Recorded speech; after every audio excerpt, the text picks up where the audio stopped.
सही दिशा प्रोग्राम देख रहे सारे दर्शकों ਨੂੰ ਲਵੀ ਪੰਨੂ ਵੱਲੋਂ ਜੀ ਆਇਆਂ ਨੂੰ। ਅਸੀਂ ਤੁਹਾਡਾ ਸਾਰਿਆਂ ਦਾ ਬਹੁਤ ਸਵਾਗਤ ਕਰਦੇ ਹਾਂ। ਅਸੀਂ ਤੁਹਾਡਾ ਧੰਨਵਾਦ ਵੀ ਕਰਦੇ ਹਾਂ ਕਿ ਤੁਸੀਂ ਸਾਨੂੰ ਹਰ ਸਮੇਂ ਸਾਨੂੰ ਸੁਝਾਅ ਦਿੰਦੇ ਹੋ, ਸਾਡੇ ਨਾਲ ਖੜੇ ਰਹਿੰਦੇ ਹੋ, ਸਾਨੂੰ ਆਪਣੇ ਵਿਚਾਰ ਦੱਸਦੇ ਹੋ ਤਾਂ ਕਿ ਅਸੀਂ ਤੁਹਾਡੇ ਲਈ ਹੋਰ ਵਧੀਆ ਪ੍ਰੋਗਰਾਮ ਲੈ ਕੇ ਆ ਸਕੀਏ ਤੇ ਆਪਣੇ ਆਪ ਨੂੰ ਹੋਰ ਬਿਹਤਰ ਕਰ ਸਕੀਏ। ਸੋ ਇਸੇ ਲੜੀ ਦੇ ਵਿੱਚ ਅੱਜ ਆਪਾਂ ਆਪਣੀ ਇੱਕ ਹੋਰ ਮਾਹਿਰ ਲੈ ਕੇ ਆਏ ਹਾਂ। ਤੁਸੀਂ ਉਹਨਾਂ ਨੂੰ ਪਹਿਲਾਂ ਵੀ ਮਿਲ ਚੁੱਕੇ ਹੋ। ਮੈਂ ਉਹਨਾਂ ਨੂੰ ਜਦੋਂ ਮੌਰਗੇਜ ਨਿੰਜਾ ਆਖੂੰਗੀ ਤਾਂ ਤੁਹਾਨੂੰ ਆਪੇ ਪਤਾ ਲੱਗ ਜੂ ਮੈਂ ਕਿਹਨਾਂ ਦੀ ਗੱਲ ਕਰਦੀ ਹਾਂ। ਸੋ ਆਓ ਸਵਾਗਤ ਕਰਦੇ ਹਾਂ ਜੀ ਨੀਨਾ ਦਾ। ਨੀਨਾ, ਤੁਹਾਡਾ ਬਹੁਤ ਬਹੁਤ ਸਵਾਗਤ ਹੈ ਜੀ। ਥੈਂਕ ਯੂ ਲਵੀ ਜੀ। ਆਇਆਂ ਨੂੰ ਸਾਰੇ ਦਰਸ਼ਕਾਂ ਨੂੰ and thank you for having ਮੀ ਜੀ। ਨੀਨਾ, ਤੁਸੀਂ ਪਹਿਲਾਂ ਤਾਂ ਇਹ ਦੱਸੋ ਵੀ ਘਰ ਰਹਿਣ ਦੀ ਆਪਾਂ ਪਹਿਲਾਂ ਵੀ ਗੱਲ ਕਰਦੇ ਸੀਗੇ, ਆਫ ਦਾ ਕੈਮਰਾ ਵੀ ਆਪਾਂ ਗੱਲ ਕੀਤੀ ਆ। ਘਰ ਰਹਿਣ ਦਾ ਐਕਸਪੀਰੀਅੰਸ ਠੀਕ ਆ, ਰਿਲੈਕਸਡ ਆ, ਜਾਂ ਫਿਰ ਘਰ ਬਹੁਤਾ ਬੋਰਿੰਗ ਲੱਗਦਾ ਹੈ? ਕਿਸ ਤਰ੍ਹਾਂ ਦਾ ਤੁਹਾਡਾ ਐਕਸਪੀਰੀਅੰਸ ਆ?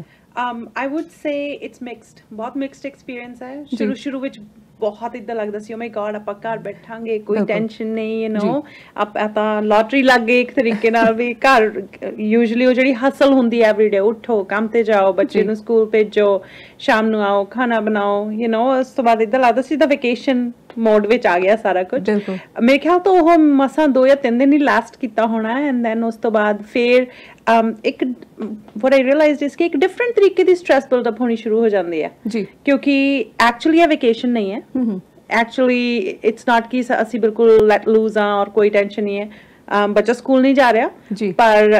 ਮੇਰਾ ਕੰਮ ਨਹੀਂ ਰੁਕਿਆ, ਸੋ ਮੈਂ ਫਿਰ ਵੀ ਕੰਮ ਕਰ ਰਹੀ ਹਾਂ।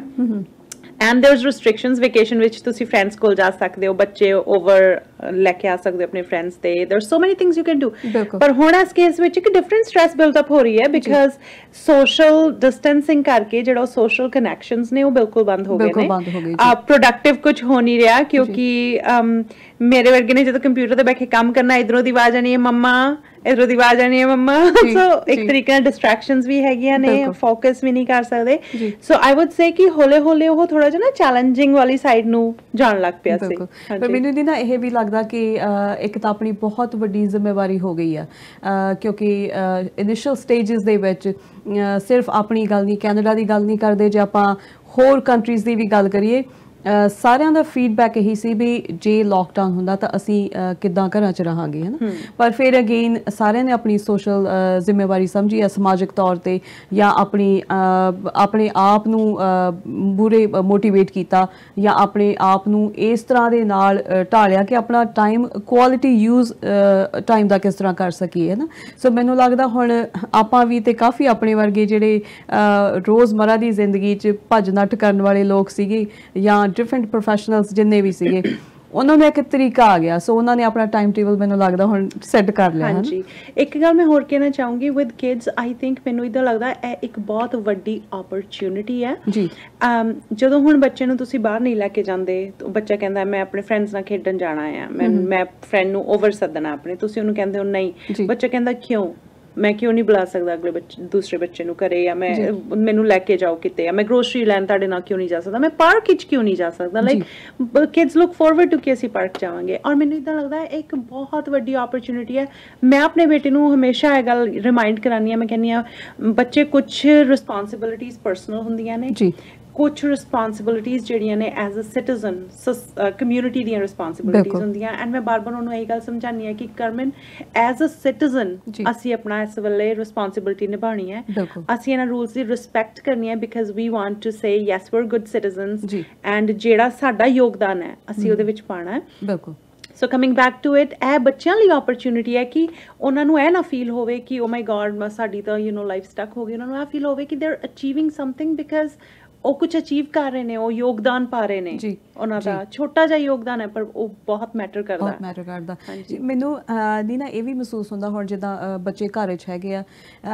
ਹੁਣ ਜਿਹੜੀ ਉਹਨਾਂ ਦੀ ਲਰਨਿੰਗ ਆ ਨਾ ਉਹ ਬਹੁਤ ਹੀ ਅਲੱਗ ਤਰ੍ਹਾਂ ਦੀ ਲਰਨਿੰਗ ਆ ਅਤੇ ਬੜੀ ਪ੍ਰੈਕਟੀਕਲ ਲਰਨਿੰਗ ਆ। ਜਿਸ ਤਰ੍ਹਾਂ ਮੇਰੇ ਬੱਚੇ ਹੈਗੇ ਆ ਡਿਫਰੈਂਟ ਏਜ ਗਰੁੱਪ ਦੇ, ਸੋ ਕਈ ਵਾਰੀ ਮੈਨੂੰ ਆ ਕੇ ਕਹਿਣਗੇ ਵੀ ਸਾਨੂੰ ਤੁਸੀਂ ਕੁਕਿੰਗ ਦੇ ਟਿਪਸ ਦੱਸੋ, ਤੁਸੀਂ ਹਾਊ ਡੂ ਯੂ ਮੇਕ ਦਾਲ। ਸੋ ਮੈਨੂੰ ਬੜੀ ਖੁਸ਼ੀ ਹੁੰਦੀ ਜਦੋਂ ਬੱਚੇ ਆਪ ਸਟੈਪ ਫਾਰਵਰਡ ਕਰਕੇ ਤੁਹਾਡੇ ਕੋਲ ਆਉਂਦੇ, ਜਾਂ ਫਿਰ ਉਹ ਪੰਜਾਬੀ ਸਿੱਖਣ ਦਾ ਅੱਜ ਕੱਲ੍ਹ ਬੱਚਿਆਂ ਨੂੰ ਬੜਾ ਸ਼ੌਂਕ ਹੋਇਆ। ਕਾਫੀ ਮੇਰੇ ਜਿਹੜੇ ਫਰੈਂਡ ਸਰਕਲ ਦੇ ਵਿੱਚ ਹੈਗੇ ਆ parents since they have time ਘਰ ਆ ਸੋ ਉਹ ਸੋਚਦੇ ਆ ਵੀ ਚਲੋ ਅਸੀਂ ਬੱਚਿਆਂ ਨੂੰ ਆਪ ਪੰਜਾਬੀ ਸਿਖਾ ਦਿੰਦੇ ਆ ਘਰ ਹੈ ਨਾ ਸੋ ਕ੍ਰੀਏਟੀਵਿਟੀ ਇੰਨੀ ਵੱਧ ਗਈ ਪੇਰੈਂਟਸ ਦੀ ਵੀ ਤੇ ਬੱਚਿਆਂ ਦੀ ਬਹੁਤ ਹੈਰਾਨੀ ਹੁੰਦੀ ਦੇਖ ਕੇ ਚੰਗਾ ਲੱਗਦਾ ਸਿਰਫ ਬੁੱਕਸ ਤੱਕ ਨਹੀਂ ਰਹਿ ਗਈ ਹੈ ਐਕਚੁਅਲੀ ਪੜ੍ਹਾਈ ਦਾ ਦਾਇਰਾ ਹੀ ਬਦਲ ਗਿਆ ਬਿਲਕੁਲ ਐਂਡ ਇਟਸ ਸੋ ਫਨੀ ਮੈਂ ਨਾ ਆਪਣੇ ਬੇਟੇ ਲਈ ਲੈਪਟਾਪ ਚੱਕਣ ਗਈ ਸੀ ਸਕੂਲੇ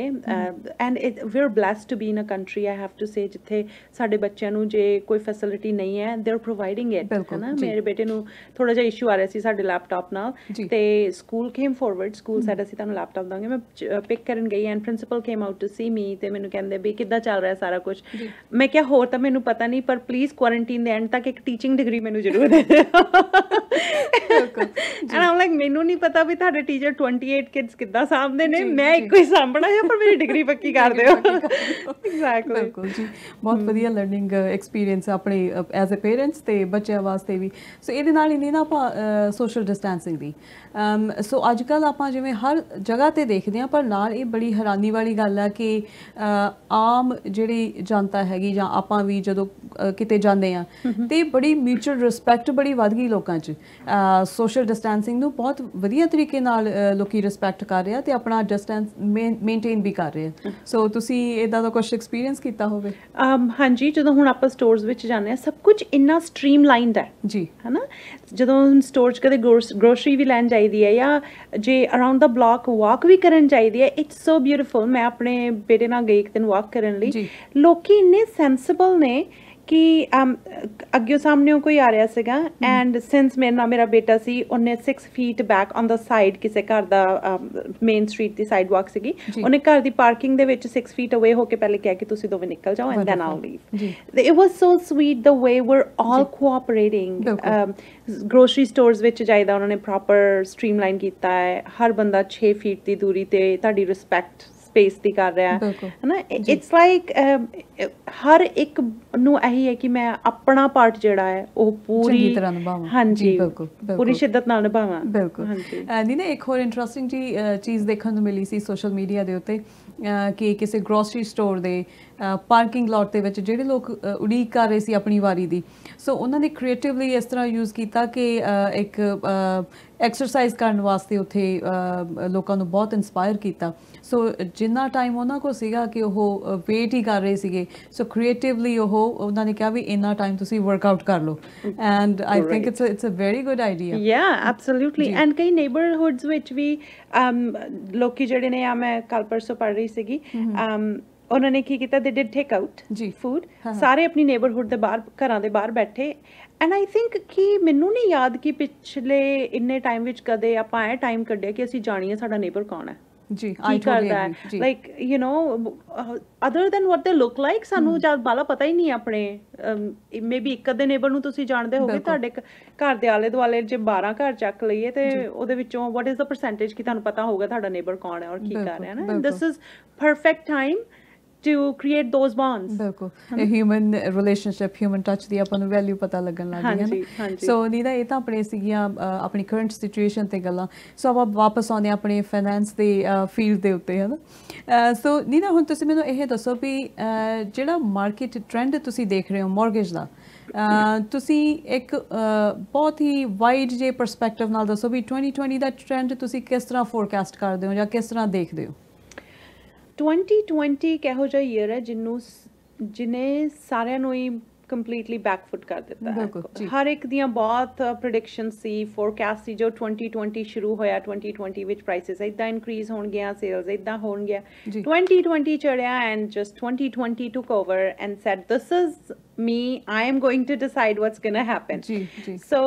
right now at the spot that we're in everything is very unpredictable ਸਾਨੂੰ ਪਤਾ ਹੀ ਨਹੀਂ ਹੈ ਅਸੀਂ ਹੁਣ ਦਾਅਵੇ ਨਾਲ ਕਹਿ ਹੀ ਨਹੀਂ ਸਕਦੇ ਸਟੈਟਿਸਟਿਕਸ ਤੇ ਜਾਂ ਜਿੰਨੀ ਇੱਕ ਹਿਊਮਨ ਦੀ ਜਾਣਕਾਰੀ ਹੈ ਉਹਦੇ ਬਦੌਲਤ ਕਿ 6 ਮਹੀਨਿਆਂ 'ਚ ਹਾਊਸਿੰਗ ਮਾਰਕੀਟ ਇੱਥੇ ਹੋਊਗੀ ਜਾਂ ਇੰਟਰਸਟ ਰੇਟ ਇੱਥੇ ਹੋਊਗਾ ਕਿਉਂਕਿ ਨੰਬਰ 1 ਪੈਂਡੇਮਿਕ ਸਾਨੂੰ ਨਹੀਂ ਪਤਾ ਹੈ ਕਿੰਨੇ ਚਿਰ ਚੱਲਣਾ ਆ ਜੀ 4 ਮਹੀਨੇ 6 ਮਹੀਨੇ ਦੇ ਆਰ ਸੇਇੰਗ 2021 ਤੱਕ ਜਦੋਂ ਤੱਕ ਵੈਕਸੀਨ ਨਹੀਂ ਆਉਂਦੀ ਸਾਨੂੰ ਨਹੀਂ ਪਤਾ so I would say 2020 is a year of most unpredictability ਤੇ ਇਹਦੇ ਵਿੱਚ the best we can do is just watch where it goes economy ਇਸ ਵੇਲੇ ਅਪ ਐਂਡ ਡਾਊਨ ਹੈ ਉਹਦਾ ਡੈਫੀਨਿਟਲੀ ਅਸਰ ਪੈ ਰਿਹਾ ਐਂਡ ਵੀ ਜਿਹੜੇ ਫੈਕਟ ਸਾਡੇ ਸਾਹਮਣੇ ਨੇ ਅਸੀਂ ਉਹਨਾਂ ਨੂੰ ਹੀ ਡਿਸਕਸ ਕਰ ਸਕਦੇ ਹਾਂ ਕਿ ਇਸ ਵੇਲੇ ਸਾਨੂੰ ਪਤਾ ਸੇਲਸ ਡਾਊਨ ਨੇ ਘਰਾਂ ਦੀਆਂ ਸਟੈਟਿਸਟਿਕਸ ਵੀ ਮੈਂ ਪੜ੍ਹ ਰਹੀ ਸੀਗੀ ਹੈ ਨਾ ਹੁਣ ਅਪ੍ਰੈਲ ਦੀਆਂ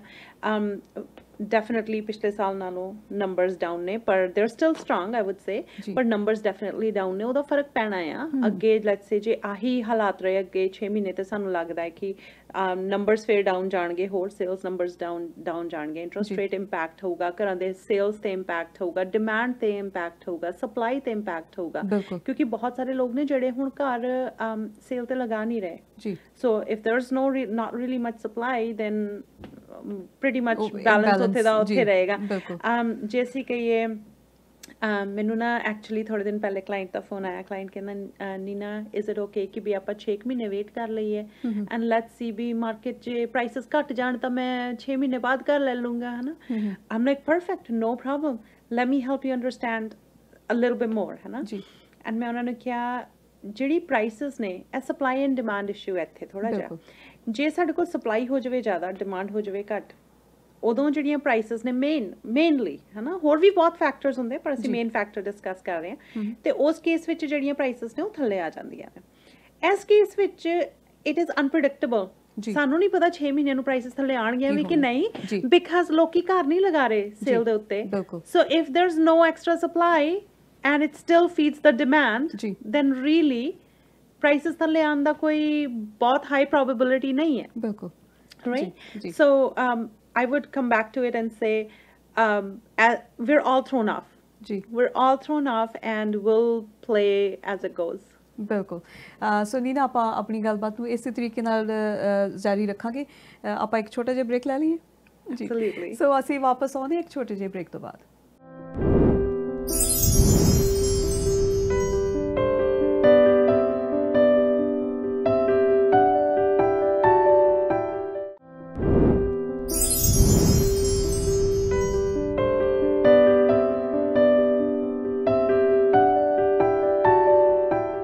ਬ੍ਰੇਕ ਤੋਂ ਬਾਅਦ ਅਸੀਂ ਫਿਰ ਤੁਹਾਡਾ ਸਵਾਗਤ ਕਰਦੇ ਹਾਂ ਜੀ ਆਇਆਂ ਨੂੰ ਸੋ ਨੀਨਾ ਮੇਰੀ ਤੁਸੀਂ ਮੈਨੂੰ ਲੱਗਦਾ ਜਿਹੜੀ ਪਰਸਨਲ ਮੇਰੀ ਕਨਫਿਊਜ਼ਨ ਸੀਗੀ ਮੇਰੀ ਦੁਵਿਧਾ ਸੀਗੀ ਉਹ ਤੁਸੀਂ ਮੈਨੂੰ ਲੱਗਦਾ ਦੂਰ ਕਰਤੀ ਆ ਸੋ ਇਹਦੇ ਤੇ ਕੁਝ ਹੋਰ ਤੁਸੀਂ ਨੋਟਸ ਐਡ ਕਰਨਾ ਚਾਹੁੰਦੇ ਹੋ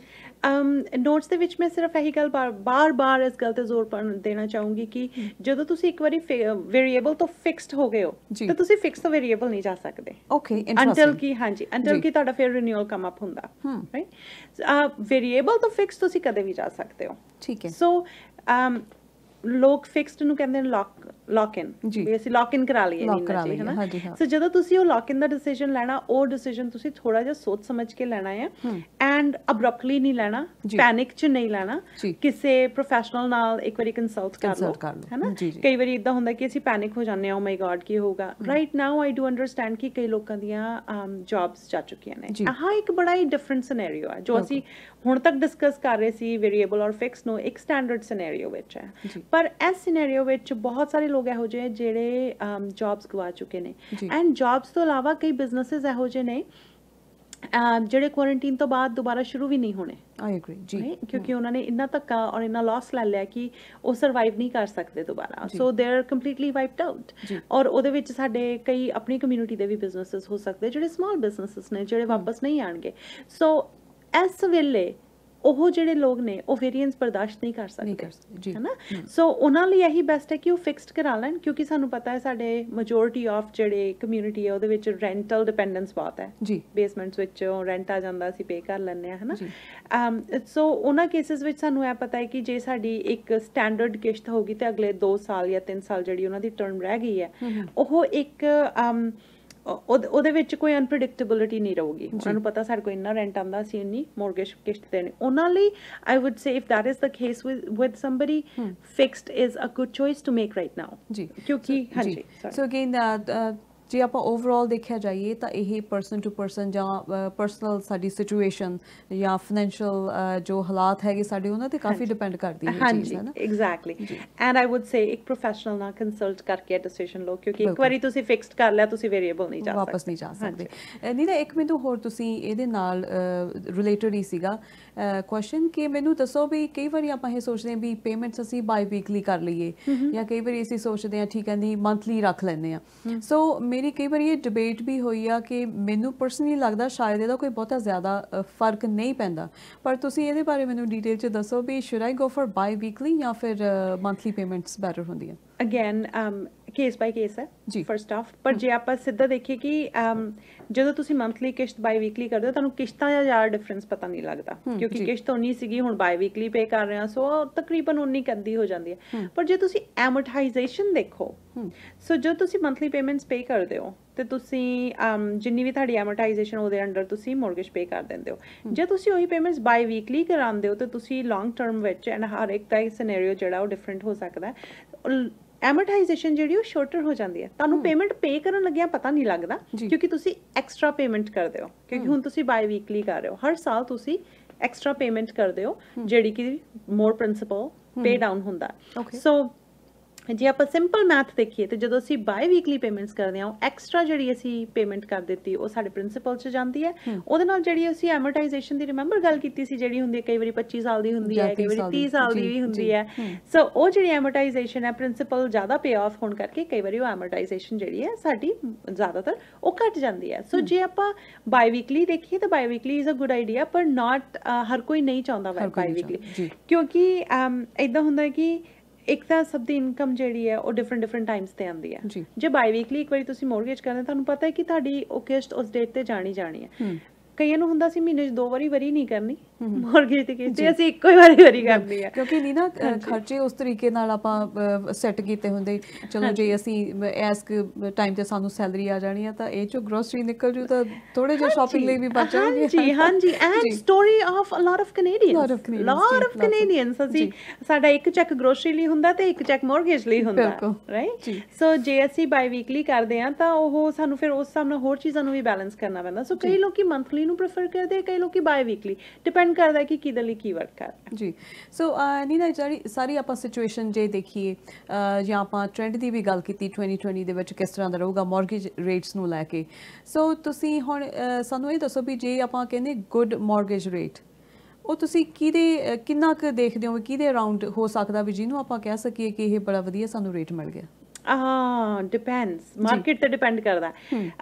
ਲਾਈਕ ਰਾਈਟ ਨਾਓ ਜੇ ਮੈਂ ਇਸ ਵੇਲੇ ਦੀ ਗੱਲ ਕਰਾਂ ਤਾਂ ਕਿਸੇ ਨੂੰ ਵੀ ਜੇ 2.64 ਜਾਂ 2. ਮਾਰਕੀਟ ਇਸ ਵੇਲੇ ਜੇ ਆਪਾਂ ਦੇਖੀਏ ਤਾਂ ਪਬਲਿਸ਼ਡ ਰੇਟ ਜਿਹੜਾ ਹੈਗਾ ਜੀ 2.79 2.99 5 year ਫਿਕਸਡ ਹੈਗਾ। ਐਂਡ ਬੈਸਟ ਰੇਟ ਕਈ ਵਾਰੀ ਹੁੰਦਾ ਨਾ ਜਿਹੜਾ ਪਬਲਿਸ਼ਡ ਨਹੀਂ ਹੁੰਦਾ, ਉਹਨੂੰ ਕਹਿੰਦੇ ਆ ਅਸੀਂ ਅਨਪਬਲਿਸ਼ਡ ਰੇਟ।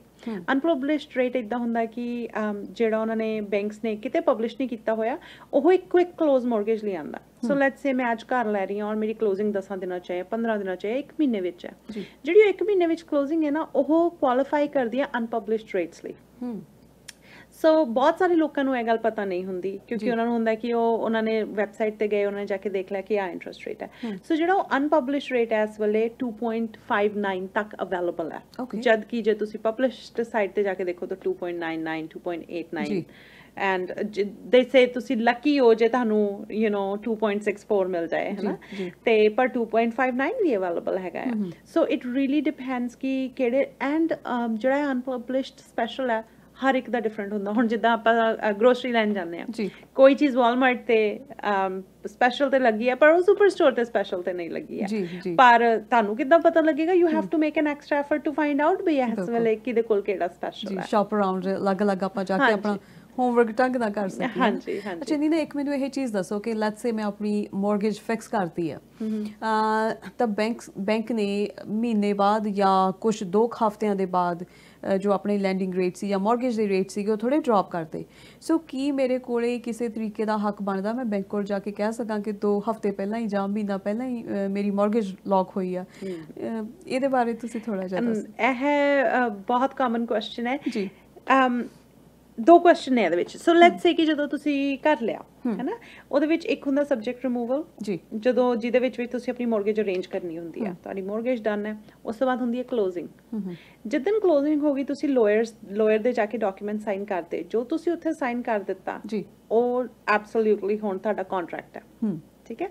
ਜੇ ਸਬਜੈਕਟ ਰਿਮੂਵਲ ਤੋਂ ਲੈ ਕੇ ਤੁਹਾਡੀ ਕਲੋਜ਼ਿੰਗ ਤੱਕ ਇੰਟਰਸਟ ਰੇਟ ਡਿੱਗਦੇ ਨੇ ਸੋ ਮੈਂ ਕਈ ਮੇਰੇ ਇੱਕ ਕਲਾਇੰਟ ਸੀਗੇ ਆ ਹੁਣੇ ਲੇਟਲੀ ਉਹਨਾਂ ਨੇ ਪ੍ਰੋਪਰਟੀ ਲਈ ਸੀਗੀ ਇੱਕ ਜੀ ਐਂਡ ਅਸੀਂ ਸਬਜੈਕਟ ਰਿਮੂਵ ਕਰਤੇ ਉਹਨਾਂ ਦਾ ਇੰਟਰਸਟ ਰੇਟ ਸੀਗਾ 2.99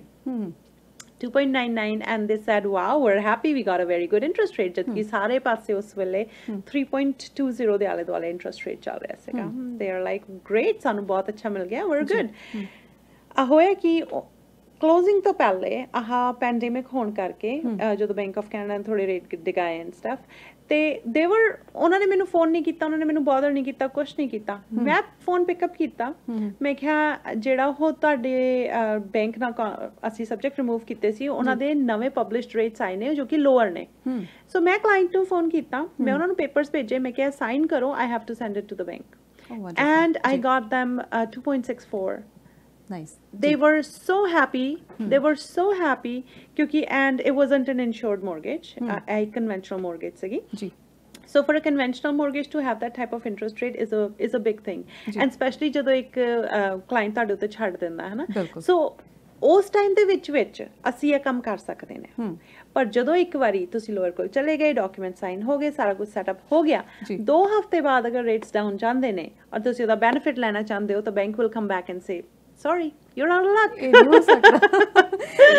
ਪਰ ਇਹ ਤੁਸੀਂ ਨੀਨਾ ਜਦੋਂ ਆਪਾਂ ਫਰਸਟ ਮੌਰਗੇਜ ਲੈਂਦੇ ਆ ਨਾ ਪਰ ਜੇ ਆਪਾਂ ਰਿਨਿਊਅਲਸ ਦੀ ਗੱਲ ਕਰਦੇ ਆ ਕਿ ਜਦੋਂ ਸਾਡੀ ਮੌਰਗੇਜ ਰਿਨਿਊ ਹੋਣ ਲੱਗਦੀ ਆ ਫਿਰ ਕੁਝ ਇਸ ਤਰੀਕੇ ਨਾਲ ਆਪਣਾ ਸਮੇਂ ਦਾ ਗੈਪ ਪੈ ਜਾਵੇ let's say for example for a month or so ਉਦੋਂ ਆਪਾਂ ਬੈਂਕ ਨੂੰ ਰਿਕੁਐਸਟ ਕਰ ਸਕਦੇ ਹਾਂ ਵੀ ਹੁਣ ਸਾਡੀ ਤੁਹਾਡੇ ਨਾਲ ਹੀ ਸੀ ਮੌਰਗੇਜ ਪਹਿਲਾਂ ਵੀ ਹੁਣ ਅਸੀਂ ਰਿਨਿਊ ਕਰਾਉਣੀ ਹੈ ਸਾਨੂੰ ਥੋੜਾ ਬਹੁਤ ਰਿਆਇਤ ਕਰੋ ਹਾਂਜੀ ਰਿਨਿਊਅਲ ਟਾਈਮ ਤੇ ਇਦਾਂ ਹੁੰਦਾ ਕਿ ਬੈਂਕ ਤੁਹਾਨੂੰ ਯੂਜੂਅਲੀ ਇੱਕ ਆਫਰ ਦੇ ਦਿੰਦੀ ਹੈ ਬੈਂਕ ਕਹਿੰਦੀ ਹੈ ਕਿ ਸਾਡੇ ਵੱਲੋਂ ਜੇ ਤੁਸੀਂ ਸਾਡੇ ਨਾਲ ਹੁਣ ਰਿਨਿਊ ਕਰਦੇ ਹੋ ਅਸੀਂ ਤੁਹਾਨੂੰ ਆ ਇੰਟਰਸਟ ਰੇਟ ਦੇਵਾਂਗੇ ਤੁਸੀਂ ਇੰਟਰਸਟ ਰੇਟ ਦੇਖ ਕੇ ਕਹਿੰਦੇ ਹੋ ਵਾਓ ਦੈਟਸ ਗ੍ਰੇਟ ਔਰ ਯੂ ਗੈਟ ਤੁਸੀਂ ਕਹਿੰਦੇ ਹੋ ਨੋ ਮੈਨੂੰ ਤਾਂ ਸੈਂਸ ਹੀ ਨਹੀਂ ਬਣਦਾ ਮੈਨੂੰ ਤਾਂ ਬਾਹਰੋਂ ਵਧੀਆ ਮਿਲ ਜਾਣਾ ਉਸ ਕੇਸ ਵਿੱਚ ਤੁਸੀਂ ਇੱਕ ਪ੍ਰੋਫੈਸ਼ਨਲ ਨੂੰ ਰੀਚ ਆਊਟ ਕਰ ਸਕਦੇ ਆ ਐਂਡ ਇੱਥੇ ਪ੍ਰੋਫੈਸ਼ਨਲ ਨੂੰ ਰੀਚ ਆਊਟ ਕਰਨਾ ਇਸ ਕਰਕੇ ਜ਼ਰੂਰੀ ਹੈ ਕਿਉਂਕਿ ਇੱਕ ਪ੍ਰੋਫੈਸ਼ਨਲ ਤੁਹਾਨੂੰ ਸਹੀ ਦੱਸ ਸਕਦਾ ਹੈ ਪਹਿਲੀ ਗੱਲ ਕਿ ਇਜ਼ ਇਟ ਵਰਥ ਕਿ ਤੁਸੀਂ ਕਿਤੇ ਹੋਰ ਮੂਵ ਹੋਵੋ ਔਰ ਜੇ ਕਿਤੇ ਹੋਰ ਮੂਵ ਹੋਣਾ ਵਰਥ ਹੈ then they can come up with a better solution and say ਕਿ ਐਂਡ ਕਈ ਵਾਰੀ ਇਦਾਂ ਹੁੰਦਾ ਹੈ ਕਿ ਆਪਾਂ ਇਸ ਗੱਲ ਨੂੰ ਸੋਚਦੇ ਨਹੀਂ ਆ ਪਰ ਰਿਨਿਊਅਲ ਦੇ ਨਾਲ ਅਸੀਂ ਐਕੁਇਟੀ ਕਈ ਵਾਰੀ ਵਧੀ ਹੁੰਦੀ ਹੈ ਤੁਹਾਨੂੰ ਹੁੰਦਾ ਹੈ ਤੁਹਾਡੇ ਕੋਲ credit cards let's say a line of credits extra ਨੇ ਤੁਸੀਂ ਉਹ ਵੀ ਰੀਫਾਈਨੈਂਸ ਚੋਂ ਪੇ ਆਊਟ ਕਰ ਸਕਦੇ ਹੋ ਹੈ ਨਾ ਸੋ ਉਸ ਕੇਸ ਵਿੱਚ ਆਪਾਂ ਜੇ ਆਪਾਂ ਕਲੋਜ਼ਡ ਮਾਈਂਡ ਰੱਖਾਂਗੇ ਕਿ ਸਾਡੀ ਮੌਰਗੇਜ ਰਿਨਿਊ ਹੋ ਰਹੀ ਹੈ ਅਸੀਂ ਸਿਰਫ ਬੈਸਟ ਇੰਟਰਸਟ ਰੇਟ ਦੇਖਣਾ ਔਰ ਮੌਰਗੇਜ ਕਲੋਜ਼ ਕਰਾ ਲੈਣੀ ਹੈ ਜੀ ਉਹਦੇ ਨਾਲ ਬੈਟਰ ਹੈ ਕਿ ਇੱਕ ਪ੍ਰੋਫੈਸ਼ਨਲ ਨਾਲ ਡਿਸਕਸ ਕੀਤਾ ਜਾਵੇ ਐਂਡ ਇੱਕ ਬਿਗਰ ਪਿਕਚਰ ਨੂੰ ਫੇਰ ਦੇਖਿਆ ਜਾਵੇ ਇੱਕ ਤਰੀਕੇ ਨਾਲ ਆਪਣੇ ਗੋਲਸ ਨੂੰ ਫੇਰ ਇਵੈਲੂਏਟ ਕੀਤਾ ਜਾਵੇ ਕਿ ਮੇਰੀ ਮੌਰਗੇਜ ਰਿਨਿਊਅਲ ਦੇ ਲੱਗੇ ਆ ਕਿ ਇੰਟਰਸਟ ਰੇਟ ਨਾਲੋਂ ਹੋਰ ਵੀ ਚੀਜ਼ਾਂ ਜਿਹੜੀਆਂ ਨੇ ਉਹਨਾਂ ਤੇ ਫੋਕਸ ਕਰਕੇ ਉਹਨਾਂ ਨੂੰ ਪ੍ਰਾਇੋਰਟੀ ਦੇ ਕੇ ਤੇ ਉਸ ਵੇਲੇ ਆਪਾਂ ਇਹ ਕਹਿ ਸਕਦੇ ਹਾਂ ਕਿ ਠੀਕ ਹੈ ਜੇ ਤੇ ਸਾਡੇ ਕੋਲ ਕੋਈ ਕ੍ਰੈਡਿਟ ਕਾਰਡ ਡੈਟਸ ਨਹੀਂ ਹੈ ਸਾਡੀ ਕੋਈ ਨੀਡਸ ਚੇਂਜਡ ਨਹੀਂ ਹੈ ਅਸੀਂ ਇਦਾਂ ਦੀ ਇਦਾਂ ਹੀ ਰੱਖਣੀ ਹੈ ਸੋ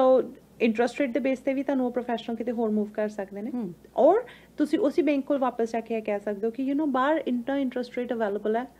ਜੀ ਤੁਸੀਂ ਮੈਨੂੰ ਕਿਉਂ ਨਹੀਂ ਦੇ ਸਕਦੇ ਜੀ ਬਿਲਕੁਲ ਇਹ ਨਾ ਕਈ ਵਾਰੀ ਇੱਕ ਕੰਫਰਟ ਜ਼ੋਨ ਬਣ ਜਾਂਦਾ ਹੈ ਨਾ ਜਿਵੇਂ ਹੁਣ ਲੈਟਸ ਸੇ 10 ਸਾਲ ਤੋਂ ਆਪਾਂ ਕਿਸੇ ਇੱਕ ਹੀ ਅਦਾਰੇ ਨਾਲ ਜੁੜੇ ਹੋਏ ਆ ਤੇ ਆਪਣਾ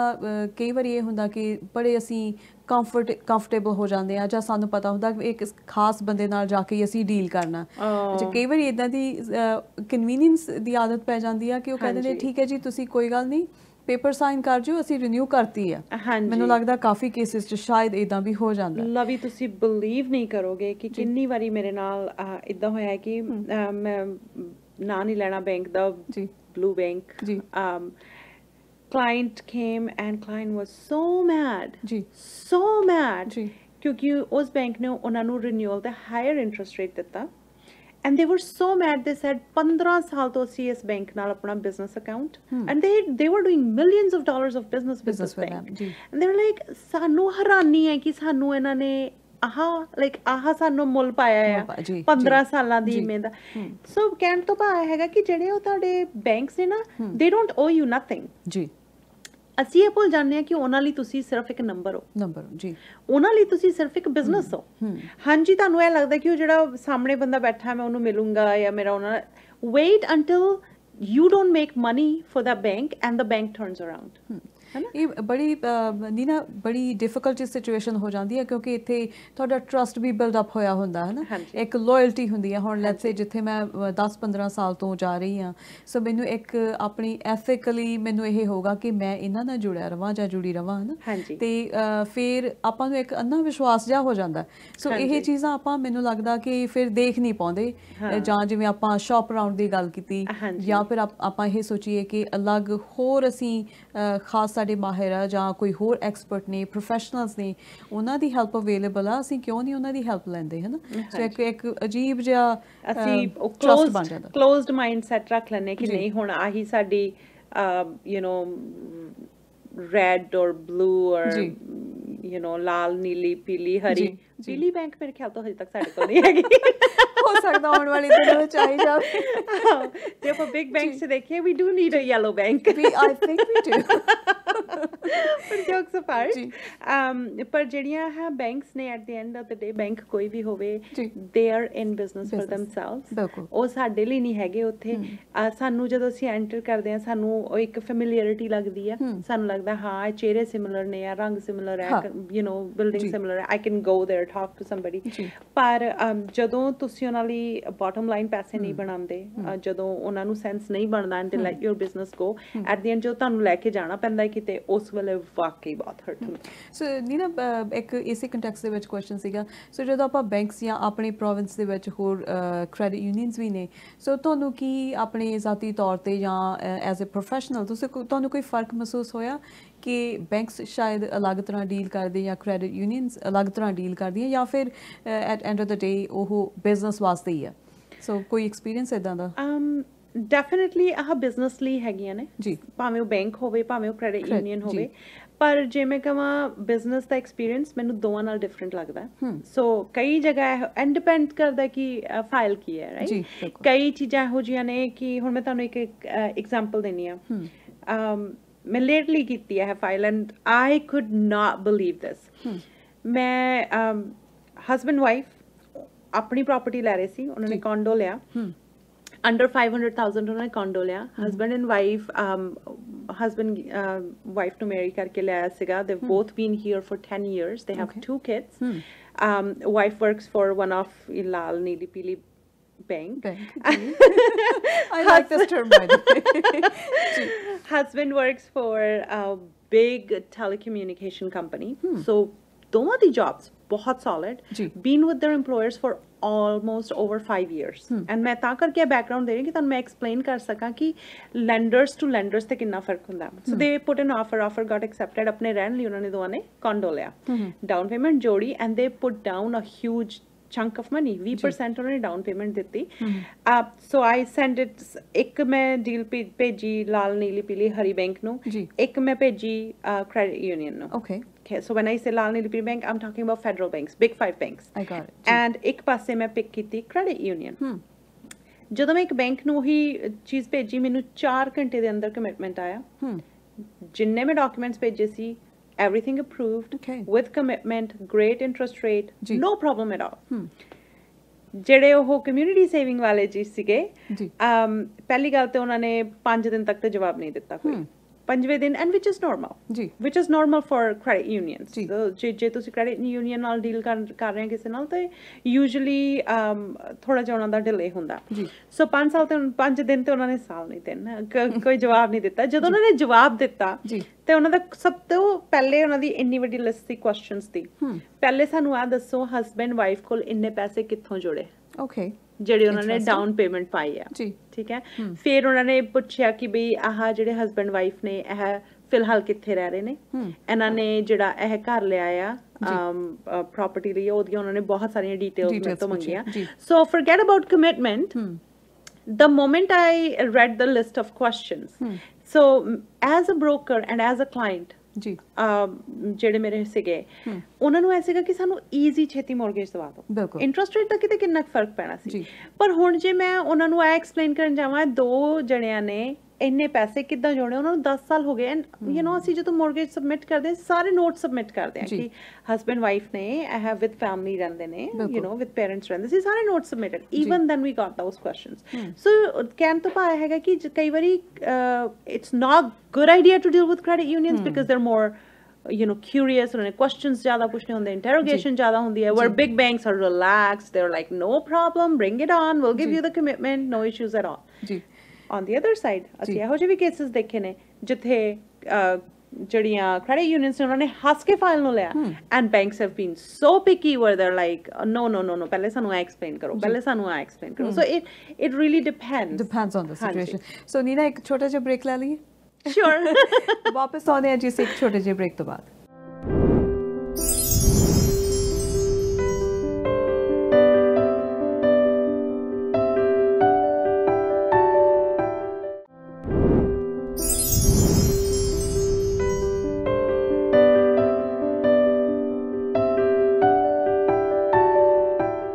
ਸੋ ਨੀਨਾ ਜਿਹੜੇ ਆਪਾਂ 2020 ਦੇ ਮੌਰਗੇਜ ਦੇ ਰੇਟਸ ਦੇਖ ਰਹੇ ਹਾਂ ਸੋ ਤੁਹਾਨੂੰ ਕੀ ਲੱਗਦਾ ਕਿ ਇਹ ਕਾਫੀ ਹਾਈ ਜਾਣਗੇ ਜਾਂ ਫਿਰ ਕਾਫੀ ਡ੍ਰੌਪ ਹੋ ਜਾਣਗੇ again it depends on economy it depends on ਕਿ ਆਪਣਾ ਹੈ ਜਿਹੜਾ ਕੁਆਰੰਟੀਨ ਕਦੋਂ ਖਤਮ ਹੁੰਦਾ ਹੈ ਵੈਕਸੀਨ ਨਿਕਲ ਆਉਂਦੀ ਹੈ ਅਗਰ ਫਿਰ ਤਾਂ ਸਾਰੀ ਸਿਚੁਏਸ਼ਨ ਹੀ ਬਦਲ ਜਾਣੀ ਹੈ ਸੋ ਅਸੀਂ ਇਸ ਵੇਲੇ ਇਹ ਕਹਿ ਸਕਦੇ ਹਾਂ ਕਿ ਸੋ ਫਾਰ ਜਿਹੜੇ ਰੇਟਸ ਨੇ they have been a little bit higher because of the economy ਜਿੱਦਾਂ ਦੀ economy ਹੈਗੀ ਆ ਜੇ ਇਦਾਂ ਹੀ ਚੱਲਦੀ ਰਹੀ ਤਾਂ somewhere around that the rates will stay the same somewhere around there but again ਇਦਾਂ ਰਹਿਣਾ ਨਹੀਂ ਹੈਗਾ ਬਿਲਕੁਲ ਹੈ ਨਾ ਜਾਂ ਤਾਂ ਵੈਕਸੀਨ ਆਊਗੀ ਜਾਂ ਉਹਨਾਂ ਨੇ economy open ਕਰਨੀ because you know they have to maintain the flow ਉਹਨਾਂ ਨੂੰ flow maintain ਕਰਨਾ ਪੈਣਾ ਸਾਡੀ economy ਦਾ ਇਦਾਂ ਜੇ ਅਸੀਂ another 6 ਮਹੀਨੇ ਕੱਢੇ ਤਾਂ ਗਵਰਨਮੈਂਟ ਲਈ ਵੀ ਮੁਸ਼ਕਿਲ ਆ ਲੋਕਾਂ ਲਈ ਵੀ ਮੁਸ਼ਕਿਲ ਆ ਬਿਲਕੁਲ so they have to keep that balance so let's say ki je economy khul jandi hai and house supply fair increase ho jandi hai and demand healthy ho jandi hai banks ne jehda oh ਘਾਟਾ ਪਿੱਛੇ ਜਰਿਆ ਉਹ ਬਰਾਬਰ ਹੋ ਜਾਂਦਾ so rates ਜਿਹੜੇ ਨੇ somewhere around the same depending on the economy ਉਸ ਤੇ ਰਹਿਣਗੇ ਜੀ ਸੋ ਇਹ ਹਲੇ ਬੜੀ ਅਨਪ੍ਰੈਡਿਕਟੇਬਲ ਜੀ ਚੀਜ਼ ਹੈ ਨਹੀਂ ਨਾ ਜਿਸ ਤਰ੍ਹਾਂ ਕਈ ਅਫਵਾਹਾਂ ਇਹ ਵੀ ਆ ਕਿ ਸ਼ਾਇਦ ਸੈਪਟੈਂਬਰ ਤੱਕ ਜਾਂ ਫਿਰ ਕਈ ਇਹ ਵੀ ਹੈਗੀਆਂ ਕਿ ਸ਼ਾਇਦ ਇਸ ਸਾਲ ਦਸੰਬਰ ਐਂਡ ਤੱਕ ਕੋਈ ਵੈਕਸੀਨ ਆ ਜਾਊਗੀ ਜਾਂ ਫਿਰ ਅਸੀਂ ਬੈਕ ਟੂ ਨਾਰਮਲ ਹੋ ਜਾਵਾਂਗੇ ਪਰ ਅਗੇਨ ਵੀ ਕਿ ਕਿਉਂਕਿ ਗਲੋਬਲ ਇਸ਼ੂ ਬਣ ਗਿਆ ਸੋ ਅਲੱਗ-ਅਲੱਗ ਅਫਵਾਹਾਂ ਉੜਦੀਆਂ ਰਹਿੰਦੀਆਂ ਹਾਂਜੀ ਹੁਣ ਸਾਨੂੰ ਅਸੀਂ ਐਕਸਪੈਕਟ ਨਹੀਂ ਕੀਤਾ ਸੀ ਹੁਣ ਕੈਨੇਡਾ BC ਨੇ ਕਿੰਨਾ ਸੋਹਣਾ ਕੰਟਰੋਲ ਕਰ ਲਿਆ ਬਿਲਕੁਲ ਜੀ ਕਿਊਬੈਕ ਥੋੜਾ ਆਊਟ ਆਫ ਕੰਟਰੋਲ ਹੋਇਆ ਜੀ ਅਮਰੀਕਾ ਜੇ ਆਪਾਂ ਦੇਖੀਏ ਤਾਂ ਕੰਪਲੀਟ ਡਿਜ਼ਾਸਟਰ ਚੱਲ ਰਿਹਾ ਹੈ ਐਂਡ ਇਟਸ ਹਾਰਟ ਬ੍ਰੇਕਿੰਗ ਉਹਨਾਂ ਦੀ ਇਕਨੋਮੀ ਔਰ ਸਾਡੀ ਇਕਨੋਮੀ ਡਿਫਰੈਂਟ ਹੈ ਪਰ ਹਾਂ they're interdependent I would say ਸੋ ਜਿਸ ਹਿਸਾਬ ਨਾਲ ਅਸੀਂ ਕੰਟਰੋਲ ਰੱਖਿਆ ਹੈ BC ਦੇ ਵਿੱਚ ਜੇ ਬਾਕੀ ਜਿਹੜੇ ਪ੍ਰੋਵਿੰਸਸ ਨੇ ਉਹਨਾਂ ਉਹ ਵੀ they're able to control it and then ਹੌਲੇ ਜੇ ਹੈ ਕੁਆਰੰਟੀਨ ਚੱਕਣਾ ਸ਼ੁਰੂ ਕਰਦੇ ਆ ਤਾਂ ਸਾਡੀ ਜਿਹੜੀ ਇਕਨੋਮੀ ਹੈ ਉਹ ਫਿਰ ਹੈਲਥੀ ਲੈਵਲਸ ਤੇ ਆ ਜਾਏਗੀ ਬਿਲਕੁਲ ਉਮੀਦ ਕਰਦੇ ਆ ਕਿ ਆਪਾਂ ਬੈਕ ਟੂ ਨਾਰਮਲ ਜਲਦੀ ਆ ਜਾਈਏ ਅੱਛਾ ਨੀਨਾ ਇੱਕ ਮੈਨੂੰ ਤੁਸੀਂ ਇਹ ਦੱਸੋ ਕਿ ਜਿਹੜੇ ਬੈਂਕ ਆਫ ਕੈਨੇਡਾ ਨੇ ਜਿਹੜਾ ਇੱਕ ਬੈਂਚਮਾਰਕ ਸੀ ਲੈਂਡਿੰਗ ਰੇਟਸ ਉਹਨਾਂ ਨੇ ਡ੍ਰੌਪ ਕੀਤੇ ਸੀਗੇ ਕਈ ਵਾਰੀ ਹੈ ਨਾ ਸੋ ਪਰ ਲੇਕਿਨ ਬੈਂਕਸ ਨੇ ਆਪਣੇ ਜਿਹੜੇ ਲੈਂਡਿੰਗ ਰੇਟ ਸੀ ਉਹਨਾਂ ਨੂੰ ਜ਼ਿਆਦਾ ਸਾਡੇ ਲਈ ਕਨਵੀਨੀਅੰਟ ਨਹੀਂ ਬਣਾਇਆ ਸੋ ਇਹਦੀ ਕੀ ਵਜ੍ਹਾ ਹੋ ਸਕਦੀ ਹੈ I get your question. So ਜਦੋਂ ਇਹ ਸ਼ੁਰੂਆਤ ਹੋਈ pandemic the and corona virus Canada enter ਕੀਤਾ ਇਕਨੋਮੀ ਸਾਡੀ ਥੱਲੇ ਜਾਣੀ ਸ਼ੁਰੂ ਹੋਈ ਬੈਂਕ ਆਫ ਕੈਨੇਡਾ ਦਾ ਪਹਿਲਾ ਸਟੈਪ ਸੀ ਉਹਨਾਂ ਨੇ ਆਪਣਾ ਜਿਹੜਾ ਪ੍ਰਾਈਮ ਲੈਂਡਿੰਗ ਰੇਟ ਹੈ ਉਹ ਡਿਕਰੀਜ਼ ਕਰ ਦਿੱਤਾ ਪਹਿਲੇ ਉਹਨਾਂ ਨੇ ਇੱਕ ਕੱਟ ਦਿੱਤਾ ਫਿਰ ਅਨਐਕਸਪੈਕਟਡਲੀ ਦੂਜਾ ਕੱਟ ਵੀ ਦੇ ਦਿੱਤਾ ਸਾਨੂੰ ਸੋ ਜੋ ਕਰ ਸਕਦੇ ਸੀ they are doing it to give the economy the boost ਪਰ ਇੱਕ ਚੀਜ਼ ਅਸੀਂ ਨਹੀਂ ਭੁੱਲ ਸਕਦੇ ਕਿ ਉਹਦਾ ਜਿਹੜਾ ਇੰਪੈਕਟ ਐਜ਼ ਅ ਕੰਜ਼ਿਊਮਰ ਸਾਡੇ ਸਾਰਿਆਂ ਤੇ ਹੋਇਆ ਈਵਨ ਦੋ ਕਿ ਬੈਂਕ ਆਫ ਕੈਨੇਡਾ ਨੇ ਉਹ ਰਿਲੀਫ ਸਾਨੂੰ ਦਿੱਤਾ ਹੈ ਪਰ ਬਹੁਤ ਸਾਰੇ ਕੈਨੇਡੀਅਨਸ ਦੀ ਜੌਬ ਗਈ ਹੈ ਬਿਲਕੁਲ ਕਿੰਨੇ ਕੈਨੇਡੀਅਨਸ ਇਹੋ ਜਿਹੇ ਨੇ ਜਿਹੜੇ EI ਤੇ ਨੇ ਜਾਂ CERB ਕਲੈਕਟ ਕਰ ਰਹੇ ਨੇ ਹਨਾ ਸੋ ਜਿਨ੍ਹਾਂ ਦੀਆਂ ਜੌਬਸ ਗਈਆਂ ਨੇ ਉਹਨਾਂ ਨੇ ਹੁਣ ਜਾਂ ਤਾਂ ਕ੍ਰੈਡਿਟ ਕਾਰਡਸ ਯੂਜ਼ ਕਰਨੇ ਜਿਹੜੀ ਉਹਨਾਂ ਦੀ home equity line of credit ਹੈ ਉਹਦੇ ਤੋਂ ਪੈਸੇ ਚੱਕਣੇ ਆ ਸੋ ਡਿਮਾਂਡ ਜਿਹੜੀ ਹੈ ਐਕਚੁਅਲੀ ਬੋਰੋਇੰਗ ਦੀ ਉਹ ਵੱਧ ਗਈ ਹੈ ਜੇ ਆਪਾਂ ਔਨ ਦੀ ਅਦਰ ਸਾਈਡ ਜਾ ਕੇ ਦੇਖੀਏ ਅਸੀਂ ਇਹ ਜ਼ਰੂਰ ਦੇਖਦੇ ਹਾਂ ਕਿ ਹਾਂ ਬੈਂਕ ਆਫ ਕੈਨੇਡਾ ਨੇ ਰੇਟ ਘਟਾਏ ਨੇ ਤੇ ਜਿਹੜੀਆਂ ਬੈਂਕਸ ਨੇ ਉਹਨਾਂ ਨੂੰ ਵੀ ਸਾਨੂੰ ਉਹ ਪਾਸ ਔਨ ਕਰਨਾ ਚਾਹੀਦਾ ਵਿਚ ਦੇ ਡਿਡ ਉਹਨਾਂ ਨੇ ਆਪਣੇ ਇੰਟਰਸਟ ਰੇਟਸ ਘਟਾਏ ਪਰ at the end of the day ਜਦੋਂ ਡਿਮਾਂਡ ਵੱਧ ਰਹੀ ਹੈ ਐਂਡ ਜਦੋਂ ਅਸੀਂ ਪੇਮੈਂਟਸ ਡਿਫਰ ਕਰ ਰਹੇ ਹਾਂ ਜਿਹੜੇ ਆ ਬੈਂਕਸ ਨੇ ਇਹਨਾਂ ਦੀ ਇਨਕਮ ਸਾਡੀਆਂ ਮੋਰਗੇਜ ਪੇਮੈਂਟਸ ਤੋਂ ਕ੍ਰੈਡਿਟ ਕਾਰਡ ਪੇਮੈਂਟਸ ਤੋਂ ਲਾਈਨ ਆਫ ਕ੍ਰੈਡਿਟ ਪੇਮੈਂਟਸ ਤੋਂ ਆਉਂਦੀਆਂ ਨੇ ਰਾਈਟ ਐਂਡ ਜਦੋਂ ਕਿ ਹੁਣ ਮੋਰਗੇਜ ਪੇਮੈਂਟਸ ਡਿਫਰ ਹੋ ਗਈਆਂ ਉਹਨਾਂ ਦੀ ਉਹ ਇਨਕਮ ਜਿਹੜੀ ਆਣੀ ਬੰਦ ਹੋ ਗਈ ਹੈ ਸੋ ਉਹਨਾਂ ਨੇ banks are in this for business ਜੀ at end of the day business ਹੈ ਉਹਨਾਂ ਦਾ ਵੀ ਜੀ ਉਹਨਾਂ ਨੇ ਵੀ ਪੈਸੇ ਕਮਾਉਣੇ ਨੇ ਪਰ ਜੇ ਹੁਣ ਆਪਾਂ ਕਹੀਏ ਆਪਾਂ 4 ਮਹੀਨੇ ਪੇਮੈਂਟਸ ਨਹੀਂ ਦੇ ਰਹੇ ਯੈਸ ਆਪਾਂ ਬਾਅਦ ਵਿੱਚ ਦਵਾਂਗੇ ਪਰ cash flow is a huge issue ji the way banks work is ਕਿ ਉਹਨਾਂ ਨੇ ਤੁਹਾਡੇ ਪੈਸੇ ਲਏ ਮੇਰੇ ਪੈਸੇ ਲਏ ਤੀਜੇ ਬੰਦੇ ਦੇ ਪੈਸੇ ਲਏ ਐਂਡ ਦੈਨ ਚੌਥੇ ਬੰਦੇ ਨੂੰ ਲੈਂਡ ਕਰ ਦਿੱਤੇ ਹੁਣ ਜਦੋਂ ਇੱਕ ਟਾਈਮ ਆਉਂਦਾ ਜਦੋਂ ਸਾਰੇ ਬੋਰੋ ਕਰਨਾ ਸ਼ੁਰੂ ਕਰ ਦਿੰਦੇ ਨੇ ਅਗੇਨ ਸਪਲਾਈ ਐਂਡ ਡਿਮਾਂਡ ਸੋ ਹੁਣ ਜਦੋਂ ਹਰ ਕੋਈ ਬੋਰੋ ਕਰਨਾ ਚਾਹੁੰਦਾ ਹੈ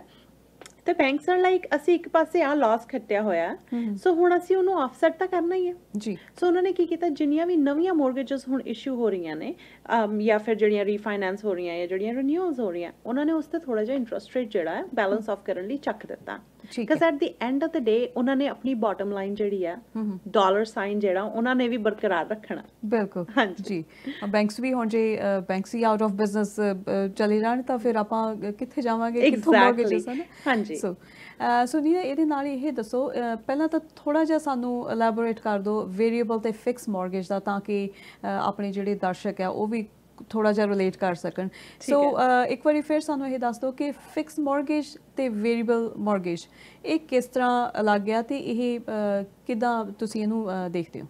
ਸੋ ਫਿਕਸਡ ਮੋਰਗੇਜ ਦੇ ਵਿੱਚ ਕੀ ਹੁੰਦਾ ਹੈ ਕਿ ਤੁਸੀਂ ਇੱਕ ਫਿਕਸਡ ਇੰਟਰਸਟ ਰੇਟ ਪੇ ਕਰਦੇ ਹੋ ਸੋ ਲੈਟਸ ਸੇ ਕਿ ਮੈਂ ਮੋਰਗੇਜ ਲਈ ਫਿਕਸਡ ਰੇਟ ਇਦਾਂ ਹੈ ਕਿ ਜਿੰਨੀ ਵੀ ਮੇਰੀ ਟਰਮ ਹੈ ਉਸ ਮੋਰਗੇਜ ਦੀ ਲੈਟਸ ਸੇ ਮੇਰੀ 5 ਸਾਲ ਦੀ ਟਰਮ ਹੈ ਸਿੰਪਲ ਰੱਖਦੇ ਆਪਾਂ ਚੀਜ਼ਾਂ 5 ਸਾਲ ਦੀ ਟਰਮ ਮੈਂ ਫਿਕਸਡ ਵੀ ਲੈ ਸਕਦੀ ਹਾਂ ਔਰ ਮੈਂ ਵੇਰੀਏਬਲ ਵੀ ਲੈ ਸਕਦੀ ਹਾਂ ਫਿਕਸਡ ਦੇ ਵਿੱਚ ਇਹ ਹੈਗਾ ਕਿ ਕੰਟਰੈਕਟ ਸ਼ੁਰੂ ਹੋਇਆ ਬੈਂਕ ਨੇ ਮੈਨੂੰ ਦੱਸਤਾ ਕਿ ਮੇਰਾ ਨੈਕਸਟ 5 ਇਅਰਸ ਲਈ ਫਿਕਸਡ ਇੰਟਰਸਟ ਰੇਟ ਲੈਟਸ ਸੇ 2.99 ਹੈ ਸੋ 5 ਸਾਲ ਤੱਕ I can expect to pay 2.99 ਮੇਰੀਆਂ ਪੇਮੈਂਟਸ ਉਹੀ ਰਹਿਣਗੀਆਂ ਸਾਰਾ ਕੁਝ ਉਹੀ ਰਹੂਗਾ 5 years no change ਠੀਕ ਹੈ Now variable is different. Variable is based on prime. So let's say ਸਾਡੀ ਬੈਂਕ ਦਾ ਜਿਹੜਾ prime ਹੈ ਉਹ ਹੈਗਾ ਆ 4.5% ਜੀ ਰਾਈਟ ਤੇ ਮੈਨੂੰ ਜਿਹੜਾ ਇੰਟਰਸਟ ਰੇਟ ਮਿਲਿਆ ਹੋਇਆ ਉਹ ਹੈਗਾ ਆ prime minus 0.65 or 1% to keep things simple. Let's say 1%. So 4.5 minus 1%. Let's say 3.5%. So the moment ਜਿਹੜਾ ਬੈਂਕਸ ਦਾ prime ਹੈ ਉਹ ਬਹੁਤ ਹੀ ਫਲੋਟਿੰਗ ਹੁੰਦਾ ਡਿਪੈਂਡ ਕਰਦਾ ਵੇਰੀ ਕਰਦਾ ਜੀ ਹੁਣ ਜਦੋਂ ਬੈਂਕ ਆਫ ਕੈਨੇਡਾ ਨੇ ਤੁਸੀਂ ਕਿਹਾ ਰੇਟ ਘੱਟ ਕੀਤੇ ਨੇ ਉਹਦਾ ਡਾਇਰੈਕਟ ਅਸਰ ਜਿਹੜਾ ਉਹ ਪ੍ਰਾਈਮ ਤੇ ਪੈਂਦਾ ਸੋ ਜਦੋਂ ਪ੍ਰਾਈਮ ਲੈਟਸ ਸੇ ਘਟ ਗਿਆ 4.5 ਦੀ ਜਗ੍ਹਾ 4 ਹੋ ਗਿਆ ਜੀ ਤੇ ਮੇਰਾ ਜਿਹੜਾ ਹੈ ਪ੍ਰਾਈਮ -1% ਉਹ 4 - 1 ਹੁਣ 3.5 ਦੀ ਜਗ੍ਹਾ 3% ਹੋ ਗਿਆ ਜੀ ਪਰ ਔਨ ਦੀ ਅਦਰ ਸਾਈਡ ਜੇ ਇਹੀ 4.5 ਦੀ ਜਗ੍ਹਾ ਪ੍ਰਾਈਮ ਵੱਧ ਕੇ 5% ਹੋ ਜਾਂਦਾ ਤੇ ਮੇਰਾ 3.5 ਜਿਹੜਾ ਮੈਂ ਪੇ ਕਰੀ ਸੀ ਉਹ ਹੁਣ ਵੱਧ ਕੇ 4% ਹੋ ਜਾਏਗਾ ਜੀ ਸੋ ਕਹਿਣ ਤੋਂ ਭਾਵ ਇਹ ਹੈਗਾ ਕਿ ਵੇਰੀਏਬਲ ਦੇ ਵਿੱਚ ਇੱਕ ਫਲਕਚੁਏਸ਼ਨ ਰਹਿੰਦੀ ਹੈ ਪ੍ਰੋਬੇਬਿਲਿਟੀ ਆਫ ਫਲਕਚੁਏਸ਼ਨ ਜਿੱਦਾਂ ਫਿਕਸ ਦੇ ਵਿੱਚ ਫਿਕਸਡ ਹੈ ਕੋਈ ਚੇਂਜ ਨਹੀਂ ਹੈ ਵੇਰੀਏਬਲ ਜਿਹੜਾ ਉੱਪਰ ਥੱਲੇ ਜਾ ਸਕਦਾ ਹੈ ਐਂਡ ਅਨਐਕਸਪੈਕਟਡਲੀ ਵੱਧ ਸਕਦਾ ਹੈ ਇਕਨੋਮੀ ਤੇ ਡਿਪੈਂਡੈਂਟ ਹੈ ਹਨਾ ਸੋ ਦੈਟਸ ਵੇਰੀਏਬਲ ਸੋ ਅਸੀਂ ਟਰਮਸ ਜਿਹੜੀਆਂ ਦੋਵਾਂ ਦੀਆਂ ਅਗਰ 5 ਇਅਰਸ ਰੱਖੀਏ ਤੇ ਵੇਰੀਏਬਲ ਜਿਹਦੇ ਵਿੱਚ ਮੋਰ ਫਲੈਕਸੀਬਿਲਿਟੀ ਮੋਰ ਤੁਹਾਡੇ ਕੋਲ ਵੇਰੀਏਬਲ ਦੀ ਇੱਕ ਗੱਲ ਹੋਰ ਹੈਗੀ ਕਿ ਜਦੋਂ ਤੁਸੀਂ ਵੇਰੀਏਬਲ ਰਹਿੰਦੇ ਹੋ ਤੁਹਾਡਾ ਜਿਹੜੇ ਤੁਸੀਂ ਉਹ 5 ਇਅਰ ਟਰਮ ਬ੍ਰੇਕ ਕਰਦੇ ਹੋ ਉਹਦੀ ਪੈਨਲਟੀ ਡਿਫਰੈਂਟਲੀ ਕੈਲਕੂਲੇਟ ਹੁੰਦੀ ਹੈ ਜੋ ਤੁਸੀਂ ਫਿਕਸ ਲੈਂਦੇ ਹੋ ਉਹਦੀ ਪੈਨਲਟੀ ਡਿਫਰੈਂਟਲੀ ਕੈਲਕੂਲੇਟ ਹੁੰਦੀ ਹੈ ਜੇ ਪੈਨਲਟੀ ਵਾਈਜ਼ ਦੇਖਿਆ ਜਾਏ ਤਾਂ mostly variable takes the lead so variable is much better on the penalty so let's say कि मैं 5 साल mortgage नहीं रखनी हाँ जी ते in that case variable is better जे मैंने पता है कि मैं 5 साल कर मैं इत्थे रहना है 5 साल में move नहीं होना तब fixed is the option जी हाँ जी नीना एक ये मेरा ज़ाती सवाल भी है कि मैनू समझ नहीं आती कि हुण मैं अपनी mortgage variable रखी हुई है ਅਸਿਊਮਿੰਗ ਕਿ ਰੇਟਸ ਬਹੁਤ ਸੋਹਣੇ ਆ ਚਲੋ ਜਿੰਨੀ ਕੁ ਦੇਰ ਅਸੀਂ ਇਹ ਚੀਜ਼ ਦਾ ਫਾਇਦਾ ਲੈ ਸਕਦੇ ਹਾਂ ਫਾਇਦਾ ਲੈ ਲਈਏ ਹੈ ਨਾ ਪਰ ਫਿਰ ਅਗੇਨ ਜਦੋਂ ਆਪਾਂ ਇਹ ਸਿਚੁਏਸ਼ਨ ਦੀ ਗੱਲ ਕਰਦੇ ਸੀ ਕਿ ਇਹ ਸਿਚੁਏਸ਼ਨ ਇਦਾਂ ਤਾਂ ਰਹਿਣੀ ਨਹੀਂ ਬੈਂਕਸ ਨੇ ਵੀ ਇਵੈਂਚੁਅਲੀ ਆਪਣਾ ਬਿਜ਼ਨਸ ਗਰੋ ਕਰਨਾ ਆ ਤੇ ਰੇਟਸ ਵੀ ਇੰਨੇ ਲੋਅਰ ਨਹੀਂ ਰਹਿਣੇ ਮੈਨੂੰ ਲੱਗਦਾ ਸੋ ਤੁਸੀਂ ਕੀ ਸੁਜੈਸ਼ਨ ਦਿੰਦੇ ਹੋ ਵੀ ਕਿੰਨੀ ਕੁ ਦੇਰ ਤੱਕ ਅਸੀਂ ਵੇਰੀਏਬਲ ਦੇ ਜਿਹੜੇ ਬੈਨੀਫਿਟਸ ਆ ਉਹ ਇੰਜੋਏ ਕਰ ਸਕਦੇ ਹਾਂ ਤੇ ਬਾਅਦ ਵਿੱਚ ਲੌਕ ਕਰ ਸਕਦੇ ਹਾਂ ਕਿ ਇਹ ਵੀ ਨਾ ਹੋਵੇ ਕਿ ਮੈਂ ਦੇਖੀ ਜਾਵਾਂ ਵੀ ਹਜੇ 6 ਮਹੀਨੇ ਜਾਂ ਸਾਲ ਹੋਰ ਰੱਖ ਲਾਂ ਤੇ ਫਿਰ ਜੇ ਫਿਕਸ ਰੇਟ ਲਈ ਪੁੱਛਣ ਜਾਵਾਂ ਤਾਂ ਰੇਟਸ ਬਹੁਤ ਜ਼ਿਆਦਾ ਹਾਈਕ ਅਪ ਹੋ ਗਏ ਹੋਣ ਸੋ ਇਹਦੇ ਬਾਰੇ ਤੁਸੀਂ ਮੈਨੂੰ ਦੱਸੋ ਸਭ ਤੋਂ ਪਹਿਲੇ ਲਵੀ ਕੁਐਸਚਨ ਇਜ਼ ਗ੍ਰੇਟ ਜੀ ਐਂਡ ਤੁਸੀਂ ਇਕੱਲੇ ਨਹੀਂ ਹੋ ਇਸ ਦੁਵਿਧਾ ਵਿੱਚ ਮੇਰੇ ਖਿਆਲ ਤੋਂ ਇਸ ਵੇਲੇ ਬਹੁਤ ਜਣੇ ਨੇ ਕਿ ਅਸੀਂ ਫਿਕਸਡ ਰੱਖੀਏ ਕਿ ਅਸੀਂ ਵੇਰੀਏਬਲ ਰਹਿਣ ਦੇਈਏ ਕੀ ਕਰੀਏ ਇਸ ਪੁਆਇੰਟ ਤੇ ਅਦਰ ਦੈਨ ਜਿਹੜੀ ਸਾਡੀ ਅਨਪ੍ਰੈਡਿਕਟੇਬਿਲਿਟੀ ਚੱਲ ਰਹੀ ਹੈ ਮੈਂ ਤੁਹਾਨੂੰ ਇੱਕ ਜਨਰਲ ਰੂਲ ਦੱਸਦੀ ਹਾਂ ਕਿ ਜੇ ਮੈਨੂੰ ਕੋਈ ਇਹ ਪੁੱਛਦਾ ਕਿ ਹਾਊ ਡੂ ਆਈ ਨੋ ਕਿ ਮੈਂ ਹੁਣ ਇਹਨੂੰ ਫਿਕਸਡ ਕਰਾ ਲਵਾਂ ਐਂਡ ਬਹੁਤ ਸਾਰੇ ਕਲਾਇੰਟਸ ਨੇ ਜਿਹੜੇ ਫੋਨ ਕਰਕੇ ਇਸ ਵੇਲੇ ਪੁੱਛ ਵੀ ਰਹੇ ਨੇ ਨਾ ਜੀ ਫਿਕਸ ਕਰਾ ਲਈਏ ਫਿਕਸ ਕਰਾਉਣ ਵਿੱਚ ਸਭ ਤੋਂ ਪਹਿਲੇ ਅਸੀਂ ਇਹ ਦੇਖਣਾ ਹੈ ਕਿ ਕੁਝ ਕੇਸਸ ਨੇ ਜੇ ਤਾਂ ਫਿਕਸ ਸਲਾਈਡ ਡਾਊਨ ਕਰ ਰਿਹਾ ਜੀ ਹੈ ਨਾ ਔਨ ਦਾ ਡਿਕਲਾਈਨ ਹੈ ਫਿਰ ਤਾਂ ਬੈਟਰ ਹੈ ਕਿ ਤੁਸੀਂ ਹਜੇ ਵੇਟ ਕਰ ਲਓ ਇੱਕ ਵਾਰੀ ਉਹਨੂੰ ਡਿਕਲਾਈਨ ਹੋ ਲੈਣ ਦਿਓ ਜੇ ਉਹ ਰੀਲੀ ਹੁਣ ਲੈਟਸ ਸੇ 1.99 ਤੇ ਆ ਗਿਆ ਜਾਂ 2.20 ਤੇ ਆ ਗਿਆ ਤੁਹਾਨੂੰ ਪਤਾ ਇਸ ਤੋਂ ਬਾਅਦ ਮੁੜ ਕੇ ਵੱਧ ਜਾਣਾ ਆ ਤੁਸੀਂ ਉਹਨੂੰ ਲੌਕ ਕਰਾ ਲਓ 5 ਇਅਰਸ ਲਈ ਜੇ ਇਟਸ ਔਨ ਦੀ ਅਪਸਾਈਡ ਸਾਨੂੰ ਪਤਾ ਕਿ ਹੁਣ ਫਿਕਸ ਜਿਹੜਾ ਉਹ ਵਧਣਾ ਹੈ ਜੀ ਹੈ ਨਾ ਫਿਰ ਤੁਸੀਂ ਉਹਨੂੰ ਰਾਈਟ ਅਵੇ ਫਿਰ ਤੁਹਾਨੂੰ ਵੇਟ ਕਰਨ ਦੀ ਲੋੜ ਨਹੀਂ ਹੈ ਫਿਰ ਤੁਸੀਂ ਰਾਈਟ ਅਵੇ ਉਹਨੂੰ ਫਿਕਸ ਕਰਾ ਲਓ ਜੀ ਹੈਵਿੰਗ ਸੈਡ ਦੈਟ ਇੱਕ ਬਹੁਤ ਹੀ ਕਲੀਅਰ ਆਈਡੀਆ ਹੋਣਾ ਚਾਹੀਦਾ ਕਿ ਮੈਨੂੰ ਫਿਕਸ ਕਰਾਉਣ ਦੀ ਲੋੜ ਕਿਉਂ ਹੈ ਜੀ ਹੈ ਨਾ ਹੁਣ ਮੈਂ ਜੇ ਤੁਹਾਡਾ ਹੀ ਕੇਸ ਲੈ ਲਵਾਂ ਜੀ ਜੇ ਤੁਹਾਡੇ ਕੋਲ ਫਲੈਕਸੀਬਿਲਿਟੀ ਤੁਸੀਂ ਬਰਦਾਸ਼ਤ ਕਰ ਸਕਦੇ ਹੋ ਥੋੜੀ ਜਿਹੀ ਵੇਰੀਐਂਸ ਬਰਦਾਸ਼ਤ ਕਰ ਸਕਦੇ ਹੋ ਪੇਮੈਂਟਸ ਵਿੱਚ ਹੈ ਨਾ ਇਨ ਦਾ ਲੌਂਗਰ ਰਨ ਵੇਰੀਏਬਲ ਨੇ ਬਹੁਤ ਹੱਦ ਤੱਕ ਵੇਰੀਏਬਲ ਸਹੀ ਪ੍ਰੂਵ ਹੋਇਆ at the end of the day cost ਜਿਹੜੀ ਹੈ ਵੇਰੀਏਬਲ ਨਾਲ ਲੋਕਾਂ ਨੇ ਜ਼ਿਆਦਾ ਸੇਵ ਕੀਤੀ ਹੈ ਪਰ ਫਿਕਸਡ ਇਜ਼ ਪੀਸਫੁਲ ਫਿਕਸਡ ਵਿੱਚ ਸਾਨੂੰ ਇਹ ਪਤਾ ਸਾਡੀ ਇੰਨੀ ਪੇਮੈਂਟ ਹੈ ਕੁਝ ਨਹੀਂ ਹੋਣ ਲੱਗਾ ਜੇ ਤਾਂ ਤੁਹਾਡੇ ਲਈ ਉਹ ਇੰਪੋਰਟੈਂਟ ਹੈ ਫਿਰ ਤਾਂ ਤੁਸੀਂ ਐਬਸੋਲਿਊਟਲੀ ਫਿਕਸਡ ਰੱਖੋ ਦੂਜਾ ਹੈਗਾ ਕੈਸ਼ ਫਲੋ ਜੇ ਤੁਹਾਡਾ ਕੈਸ਼ ਫਲੋ ਜਿਹੜਾ ਉਹ ਸਪੋਰਟ ਕਰਦਾ ਹੈ ਵੇਰੀਏਬਲ ਨੂੰ then leave it variable then ਤੁਹਾਨੂੰ ਫਿਕਸ ਕਰਾਉਣ ਦੀ ਲੋੜ ਨਹੀਂ ਤੀਜੀ ਚੀਜ਼ ਹੈ ਤੁਹਾਡਾ ਉਸ ਘਰ ਨਾਲ ਗੋਲ ਕੀ ਹੈ ਜੀ so let's ask about your house ਜੇ ਤੁਸੀਂ ਤੁਹਾਡੀ ਪਰਸਨਲ ਰੈਜ਼ੀਡੈਂਸ ਹੈ ਤੁਹਾਨੂੰ ਪਤਾ ਤੁਸੀਂ 10-15 ਸਾਲ ਉਹ ਘਰ ਤੋਂ ਕਿਤੇ ਨਹੀਂ ਜਾਣਾ ਹੈ ਨਾ ਫਿਰ ਤੁਸੀਂ ਫਿਕਸਡ ਕਰਾ ਸਕਦੇ ਹੋ ਕੋਈ ਕਿਉਂਕਿ ਤਾਂ penalty is not going to make an impact on you right so and fixed ਜੇ ਤੁਸੀਂ ਉਹੀ ਤੁਹਾਨੂੰ ਇਸ ਵੇਲੇ 2.20 ਜਾਂ 2.59 ਜਾਂ 2.69 ਮਿਲ ਰਿਹਾ ਤੁਸੀਂ ਇਸ ਵੇਲੇ ਫਿਕਸਡ ਕਰਾ ਲਓ ਨੋ ਪ੍ਰੋਬਲਮ ਐਟ ਆਲ ਤੁਹਾਨੂੰ ਪਤਾ ਤੁਸੀਂ ਅੱਗੇ